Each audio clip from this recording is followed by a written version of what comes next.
Bonjour, je suis Xavier Jourdieu, donc je suis le directeur général d'Archipel. J'ai été dans la cybersécurité dans plus de 20 ans et en fait j'ai toujours entendu le message qui était au fil des années que le maillon faible c'est l'humain. Et en fait on a passé des décennies à investir dans de la technologie pour sécuriser les infrastructures. Alors je ne dis pas que ce n'était pas nécessaire, mais en tous les cas c'était la logique. Nouvelle menace, nouveau déploiement. Et en fait, on n'a pas vraiment résolu le problème de base qui est l'humain et l'élément faible. J'aime pas ce terme faible, mais en tous les cas, c'est l'humain qui était détecté comme faible. Et en fait, pourquoi? Parce qu'en fait, on passe notre temps à justifier notre identité pour avoir accès à des services, que ce soit au niveau professionnel, personnel, et on va devoir communiquer un certain nombre de données. Communiquer, ça veut dire finalement, je vais donner une copie de mes données. Et ça, c'est le vrai problème en fait. C'est pas l'humain, c'est la méthode qu'on a utilisée pendant des décennies, c'est-à-dire je dois communiquer mon identité et elle va se retrouver chez un tiers, et d'où potentiellement des fuites d'identité ou d'usurpation d'identité. On parle tout à l'heure d'IA. Finalement, l'IA, c'est très intéressant, il y a beaucoup de potentiel, mais à qui je m'adresse? Est-ce que je suis sûr de l'identité de la personne au-delà de fake images? Et en fait, on va vous parler aujourd'hui, c'est de l'identité numérique et du portefeuille. Vous en avez peut-être... Combien de personnes ont entendu parler de l'identité numérique et du portefeuille? D'accord, pas mal. Et combien ont une identité numérique déjà? Certains, bravo. Est-ce que tu veux te présenter et puis on va démarrer? Oui, bonjour. Donc Olivier Perrin, je suis associé de partenaire chez EY en charge de la practice paiement. Et l'idée, effectivement, avec Archipel, c'était de pouvoir mettre en avant l'intérêt de l'usage d'un wallet partagé pour pouvoir gérer l'identité numérique. Alors peut-être en 2 mots, je vais présenter, faut que tu ailles en arrière, pardon, là. Archipel, si ça peut revenir la slide, voilà. Donc en 2 mots, ça va être compliqué, mais c'est une plateforme de gestion d'attestation vérifiable. Alors ça veut dire quoi? Les attestations, c'est des attestations d'attributs d'identité. Mon nom, ma personne, mon âge, potentiellement pour qui je travaille, est-ce que je suis mandataire ou pas. En fait, c'est infini. On a beaucoup d'attestations et d'attributs d'identité finalement qu'on possède. Et l'objectif, c'est de rendre la possession à l'individu et aux entreprises. Et qu'elles ont uniquement la notion de prouver cette identité, cette attestation, via une attestation vérifiable, signée par une source authentique, et non pas de donner toute l'information finalement. Si je vous donne l'exemple, si je devais prouver que j'ai plus de 18 ans, je veux uniquement prouver que j'ai plus de 18 ans, pas forcément donner la copie de ma carte d'identité ou de mon passeport. C'est le principe. Alors comment on le fait? On va vous l'expliquer, mais en 2 mots, vérifiable, on utilise la technologie de la blockchain pour avoir des registres de confiance portés par qui? Archipel, derrière Archipel, il y a qui? Il y a La Poste, IN Group, 2 grands acteurs d'émetteurs d'identité, mais aussi EDF, la Caisse des dépôts et Engie. Donc ces acteurs se sont assemblés pour dire on va aider à créer une identité portée par des acteurs de confiance et l'élargir, bien sûr, et la mise à l'échelle, je vous en parlerai tout à l'heure. Merci Xavier. Donc je ne reviens pas sur la practice paiement, on a une trentaine de collaborateurs qui travaillent sur tout le périmètre des paiements, à la fois sur tout ce qui est transformation du modèle économique, tout ce qui est adaptation en fait, des solutions de paiement et des business models aux nouvelles réglementations, notamment sur tout ce qui est protection des données, tout ce qui est sécurisation, MiCA, DORA, et notamment sur tout ce qui est aspect digital asset. Et troisième élément, on accompagne aussi les établissements bancaires et les entreprises sur les modèles industriels, notamment tout ce qui est cloudification, APIisation, microservicing. Voilà. Alors, on va rentrer dans le vif du sujet. Pourquoi on vous parle de wallet aujourd'hui? C'est qu'en fait, on estime qu'à terme, le futur des paiements s'appuiera sur les wallets. Pourquoi? Parce que les solutions de paiement sont de plus en plus digitalisées, principalement en e-commerce, mais on va basculer aussi dans les paiements de proximité grâce au soft post sur des interactions de mobile à mobile. Et pour pouvoir sécuriser en fait ces interactions, on estime au niveau d'EY que ça passera par les wallets. Et le marché, en fait, le prouve. Selon une étude Statista, 62% en fait des citoyens et clients européens ont utilisé en fait un wallet numérique pour pouvoir valider leurs achats en ligne. Et ça croît de plus en plus. Et c'est vraiment le futur, disons, facteur de forme qui va être utilisé. Alors c'est bien d'utiliser des wallets. Effectivement, il y a un niveau de sécurité qui a été mis en place, notamment dans le cadre de la norme eIDAS 1, avec effectivement un certain nombre d'éléments d'identification et d'authentification, mais ce n'est pas suffisant. Pourquoi ? Parce qu'on a une hausse non plus de la fraude liée à, disons, à l'usage du wallet, mais plutôt à du vol d'identité. D'où l'intérêt, effectivement, de pouvoir s'appuyer sur un wallet d'identité numérique pour pouvoir augmenter en fait la sécurité au niveau des wallets. Il s'avère qu'un wallet en fait d'identité numérique, alors on est parti effectivement, on est dans la phase 3 en fait de l'identité numérique, c'est-à-dire qu'on a une première phase qui était à peu près il y a 5 à 10 ans où on a embarqué un certain nombre d'éléments, que ce soit d'identité, de signature électronique, notamment dans les wallets. Deuxième élément, et ça c'est plutôt les États et les gouvernements qui ont commencé à travailler sur des solutions effectivement universelles. Et en France, c'était principalement France Connect. Et on a vu qu'il y avait une certaine limite par rapport à l'usage en fait, de ces identités numériques via des systèmes qui n'étaient pas portés par des wallets. Et donc le troisième niveau en fait, de gestion de l'identité numérique dans lequel on se retrouve aujourd'hui et qui est poussé par la Commission européenne, c'est la création de wallets d'identité numérique. Et on s'appuie en fait sur la version 2 en fait, de la norme d'identité numérique eIDAS qui est en train d'être, disons, déployée aujourd'hui.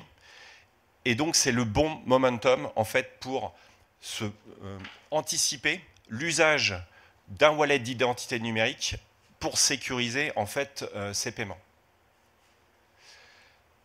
Je passe la main à Xavier pour qu'il vous décrive effectivement comment s'inscrit et comment fonctionne un wallet d'identité numérique partagé.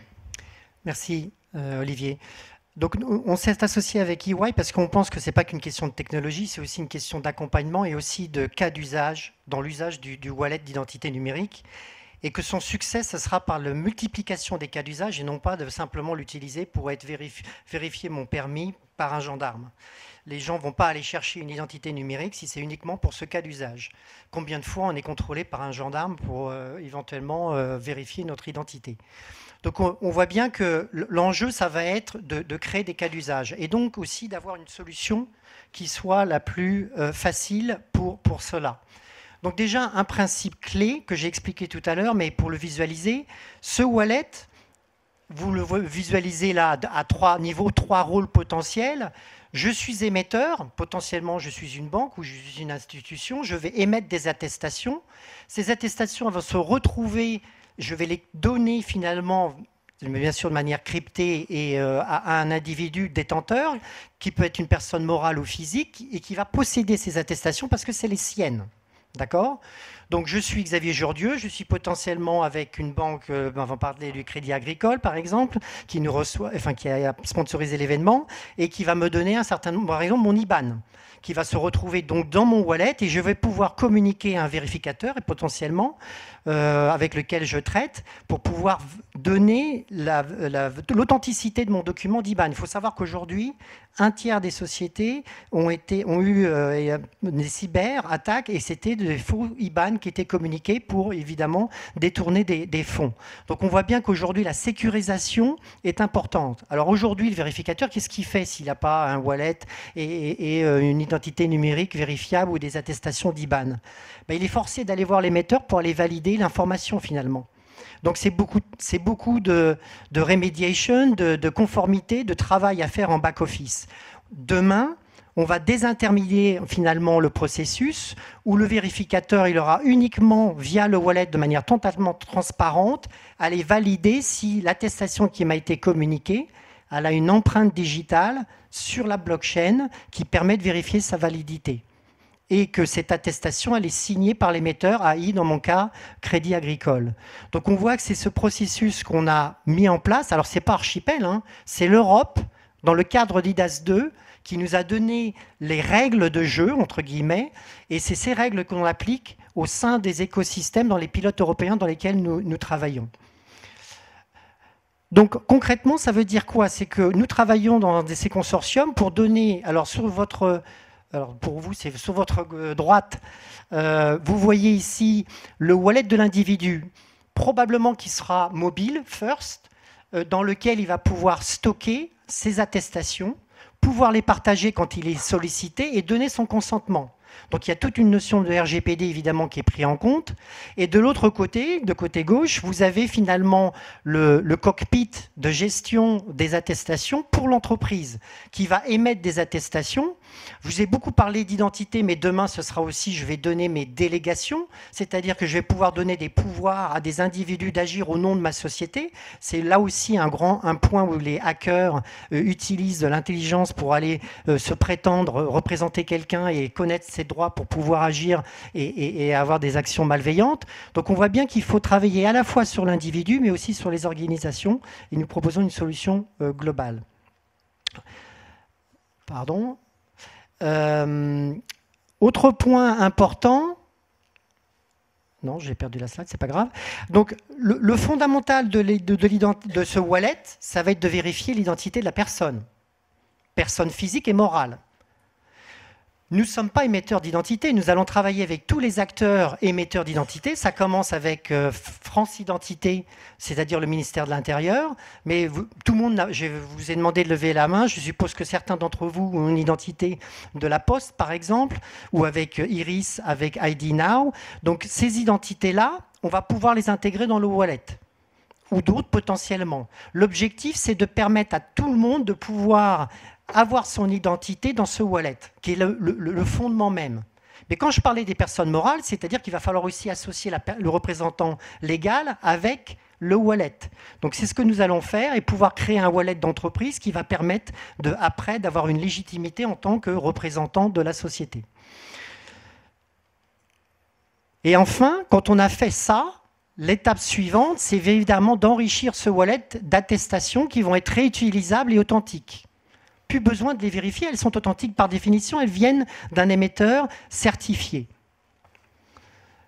Derrière, quelle est la valeur économique de tout ça? Il y a McKinsey qui a fait une étude qui a parlé que quand on déploie l'identité numérique au niveau d'un pays, c'est 3 à 13 points de PIB qui peut être gagné. Pourquoi finalement? Parce qu'on va automatiser beaucoup de process. Et moi, en tant qu'individu, quand j'aurais fait ce processus d'avoir une identité numérique et un wallet, j'ai pu à le refaire. Donc à chaque fois que je vais me connecter à un nouveau service, je pourrais la capitaliser dessus. Et d'ici 2026, tout organisme aura obligation d'accepter le wallet comme mode d'authentification. L'objectif après, c'est évidemment d'automatiser un certain nombre de process internes dans la conformité. Nous développons cette solution à travers les pilotes européens. Nous avons un stand, nous pouvons y répondre si vous avez des questions. Je vais laisser Olivier conclure sur les potentiels pour le secteur bancaire et assurance. Ce que je veux dire, c'est qu'aujourd'hui, notre solution, elle est modulable pour pouvoir déployer un certain nombre de wallet as a service ou l'infrastructure. Merci Xavier. Donc quel apport en fait de l'identité numérique au niveau des banques et des assurances?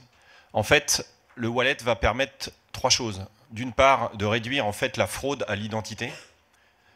Ça, c'est le premier élément. Deuxième élément, ça permet de protéger des données, disons, sensibles, notamment des IBAN. Et donc, ça va faciliter, par exemple, le déploiement de paiements de type virement instantané qui sont poussés par des initiatives européennes comme le wallet Wiro.